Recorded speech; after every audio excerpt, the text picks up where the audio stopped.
Белгилүү мамлекеттик жана чарбалык ишмер, журналист, котормочу, адамдык бийик касиети, сүйлөгөн сөзү, жасаган иши менен көзүнүн тирүүсүндө эле эл оозунда аңызга айланган легендарлуу инсан Тургунбек Субанбердиев эскерилди. Көзү тирүү болгондо сентябрь айында 100 жашка толмок.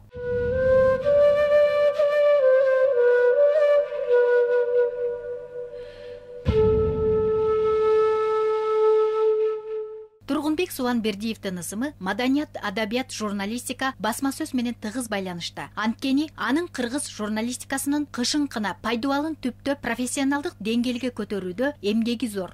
Болгондо дагы ушу комсомолдук кезден тартып мына Ленинчи жаш деген газетанын, Коммунист журналынын, Советтик Кыргызстан деген абройлуу массалык маалымат каражаттарынын тармактарын жетектеп, ошол мезгилдеги биздин кыргыз журналистикасынын алдыга жылышына бул кишинин эмгеги өзгөчө. Тургунбек Субанбердиев 3 жыл Кыргыз радио комитетинин төрагасы болгон. Ошол мезгилдеги бул кишинин ишмердүүлүгүн айтып койгум келип атат.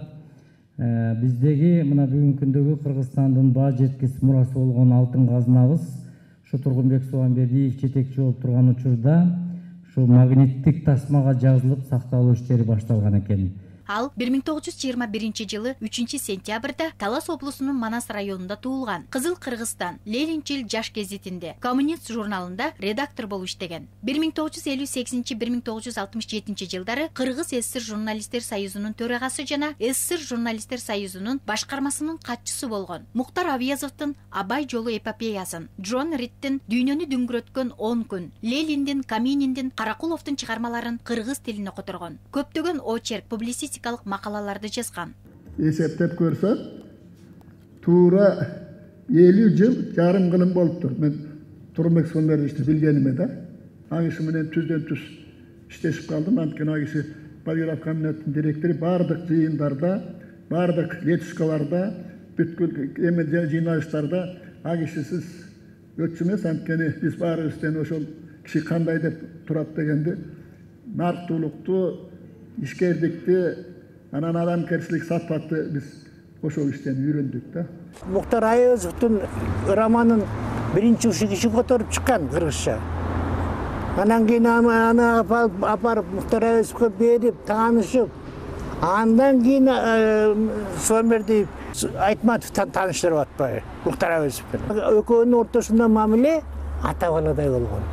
Бир гана Чыңгыз Төрөкулович эмес, үй бүлөлөрүбүз менен катышчыбыз.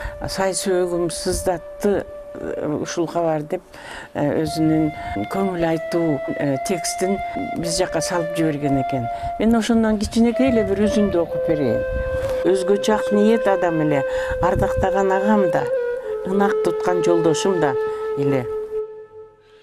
Өмүр бизден өтүп кетсе, эл эмгектен эскерсин. Жасаган эмгектери эске алынып, Манас районунун Таш-Башат айылындагы көчөгө, Кыргыз полиграф комбинатына ысмы берилген. Баарыбызга эле ата деген, апа деген эми өзүнүн ата жакшы көрүнөт да.